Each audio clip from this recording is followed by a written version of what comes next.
Hello, YouTube family. I'm back with some thoughts on time matters. And of course, all of our time matters. And to be honest, that's what life is made of. I mean, Benjamin Franklin said a long time ago, do not squander time, for that is the stuff that is made of. It is made of. So, in other words, I mean, we when we spend our time, we're spending our life. And I think we sometimes forget that. I know I forget that. And as I'm thinking about 2023, things I want to change, things I want to improve, I'm thinking about time and how I can use it more efficiently. And I'm giving you a very small shot right now, and then I'll blow it up so we can look at it a little bit better. But this is what I call the Time Matters Matrix. And I've adapted it from the Stephen Covey's book, First Things First. I loved a lot of his writings. The 7 Habits of Highly Effective People had a very big impact on my life. But I'm a tinkerer, and an improver, and I always look at things just a little bit differently than everybody else. So I took his matrix, and this is kind of my rendition of that, and how I've kind of adapted things a little bit to think about the way I look at it, and see if this maybe gives you some help and thoughts as you're thinking through your time, how you use your time, and how maybe you can use your time more efficiently to make your life more meaningful, and to have your life have more of an impact, and to just enjoy life more. It's very easy to become a consumer instead of becoming a contributor. And that's what I'm trying to think about for 2023 is how can I become more of a contributor in people's lives around me, my family, my friends, and then also in the YouTube world. So I'm just trying to bring some impact, possibly bring some insight, and just help you think a little bit about how you can take more control of your life. And time is a great place to start, because the more time we can gain, the more impact we can have in each area of our life, whether we want to exercise more, or we want to spend more time with our loved ones, or we want to have more time for hobbies, whatever you decide. I don't want to be the one to determine for you what's most important to you. But I think all of us need to step back, and we are just getting inundated with things from social media.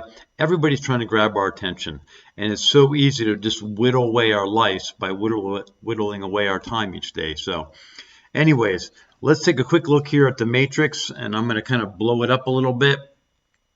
And we're going to start down here in the lower quadrants, quadrant 3 and 4. And for some reason, it does not want to let me blow it up any more than that.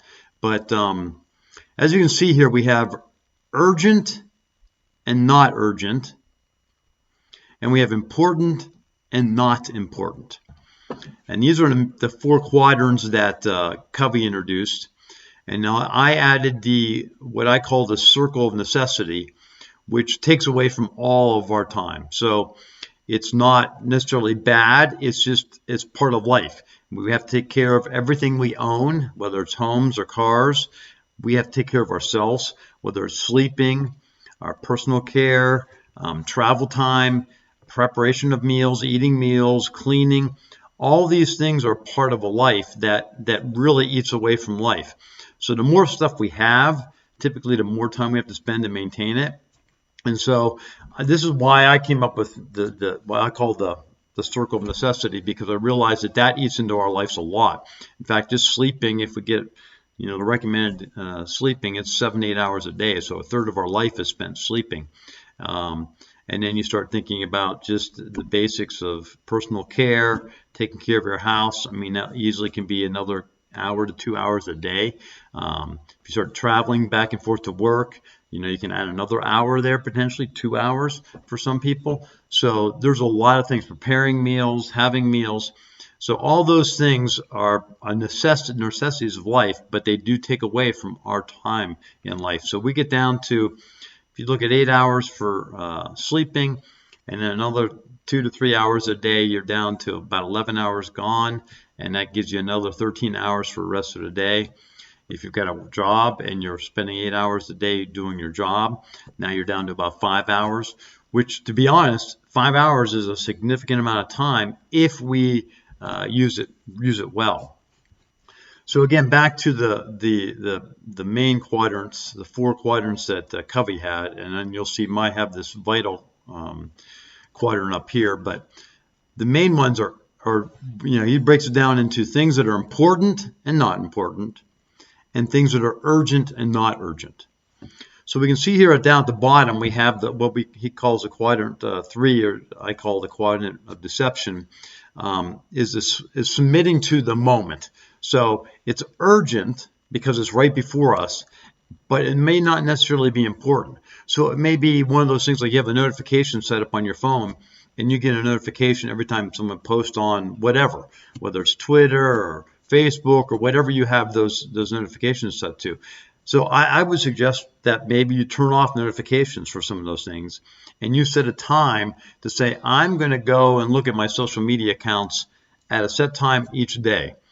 There's probably nothing that's so urgent that you need to be notified every time they want to notify you. That way you control when you look at those things. And all of us could spend a lot less time on social media. So just taking that notification away takes away the urgency of that notification. Because again, these companies have all spent billions of dollars to figure out how to get our attention. And so we've got to figure out a way to fight back against that. So I think one way to do that is to turn off notifications. Also, maybe you need to be more selective about the phone calls you take, letting down things go to voicemail, and taking more control of your life, and then getting back to people when it's timely for you. Again, if you're in the service industry, you want to be timely about that, and you want to make sure you give the best of customer service, so you may not have that option. But there's a lot of things that are pressing on us and that are urgent because they're immediate before us, but they're not necessarily important. The other thing is maybe email. Instead of looking at email every couple minutes, maybe you set a couple times a day, 2, 3, 4, 5 times a day, whatever works for your job or your situation, but to limit the amount of time that you spend on email so you're not constantly being interrupted. Every time we get interrupted, we lose the flow of our productivity. So I think that's really important. Then quadrant 4 is a quadrant of waste, where it's not urgent and it's not important, but we find ourselves, it's the easiest thing to do. I mean, we look for entertainment, something to entertain us, and social media has 1,000 ways to do that. There's lots of games that we can play, little games on our computer or our phone, and sometimes those are good for our mind, they're good for us to think, and that's fine, but I think it's best if we can plan those times and to do those things with more thoughtfulness. I mean, it's so easy to be just distracted, and next thing you know, we're just flipping through social media, looking at people post the way they're living their lives instead of living lives ourselves. So it's quadrant 4 really is a quadrant of waste. Not that you can't have some entertainment in your life, but that's selective entertainment that you choose, and that you're typically, if you can do it with somebody else, that makes it that much more meaningful. So just be very careful about the bottom 2 quadrants, the quadrant of deception and the quadrant of waste. It's very easy to fall into those things and find that we're not living meaningful lives because we're sucked up in doing that stuff. So the top 2 quadrants are they're both urgent and important. So the other day, my little 91 Miata needed air in the tire. Well, all of a sudden I notice it's down low. It becomes urgent and it's important. I need to get air in that tire before I have further problems with that tire, or I end up broke down on the side of the road. So it's urgent and it's important, and I have to take care of it. Now, the better we take care of our things, then the less likely we are to have these urgent and important issues. So regular maintenance on cars, on things in the house, those are all quadrant 2 type of issues where we will take time it's not urgent, but we're taking care of things before they become an issue. So other things are medical emergencies. Like I had COVID this last year. I had a couple medical emergencies where next thing I know, I'm in a hospital, and all kinds of time is being lost because I'm dealing with something that's pretty important, my health, and it's pretty urgent. So we've got things that fall into that. The better we do with quadrant 2 living, we typically can reduce the amount of time that we have to spend in quadrant 1. So this is challenging because it's important, but it's not urgent. So nothing is demanding most of the time that we spend time in quadrant 2. That is a self-leading thing that we have to do. As we lead ourselves individually, we spend more time in quadrant 2. And that reduces the amount of time that we spend in quadrant 1 because we're taking care of life and we're managing it better. And it also, as we do that, the more we lead ourselves, the less we're willing to be distracted and deceived and waste time in quadrants 3 and 4. So this is what I call the quadrant of self-leadership. And the more we do it, we spend time there, the more productive we become with our lives individually. So to me, these are the areas of, I would call survival. When we spend a lot of time in here and necessity, that we are just in a survival mode. But the more we can move into here, we start moving into success mode. Success to me is personal. When you can do that and you're leading yourself well, then you start to have success in your life. But that is really just allowing us to move on to what I call significance. So this is leading others. And it's the most vital thing we all do. And that leading is not necessarily, it may not be leading somebody in a job position or having them follow you specifically. But what I like to think about the significance in the vital quadrant, the quadrant 5, is investing in others and helping them learn to lead themselves. Ultimately, when we do that, we're investing in other people, and that's to me where you find the most value in life and the most meaning in life.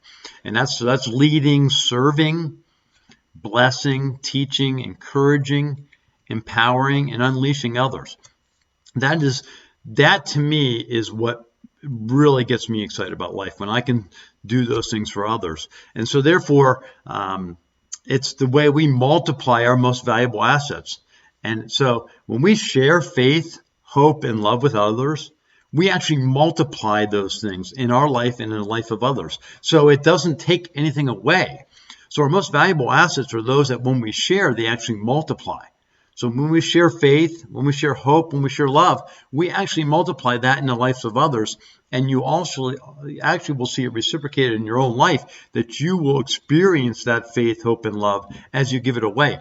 Sometimes you may not feel like you've got a lot of faith, or you may not be very hopeful, or you may not feel like you have a lot of love. But as you act and give away those faith, hope, and love and encourage others with those, you will find that you have enough for that moment. And all of a sudden you start to percolate more and more with that. The more you give it away, the more you multiply it. So that's just a brief summary for some things for you to think about. I encourage you to think about moving into more quadrant 2. And then ultimately being able to, because again, if you can't take care of yourself, then it's hard to invest in and encourage others. So the more we can gain self-leadership, then we have time, energy, and ability to help lead others that they might lead themselves better. So think about the things that you might be wasting your time on, things that are not important, the things that are not urgent, that are taking away from your life and what's meaningful to you. And think about necessity. You know, it's easy to sometimes, some of us, I'm a kind of a crazy guy, I'm a kind of OCD, so I really like to spend a lot of time getting everything dialed in.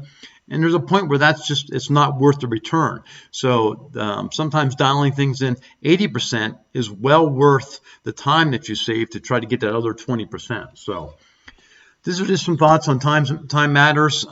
If you got thoughts, questions, ways that you try to make your life more meaningful, that you try to capitalize on your time, anything that you could offer in the comments below that might help somebody else, that's all we're trying to do here. And on this channel, I really just want to be an outlet and a place maybe to encourage you, to help you, not so much to entertain you, but more to help you get the most out of your life. And so again, my goal is to help you live more courageously, to embrace challenge, and to go multiply faith, hope, and love that never fails. See you next time.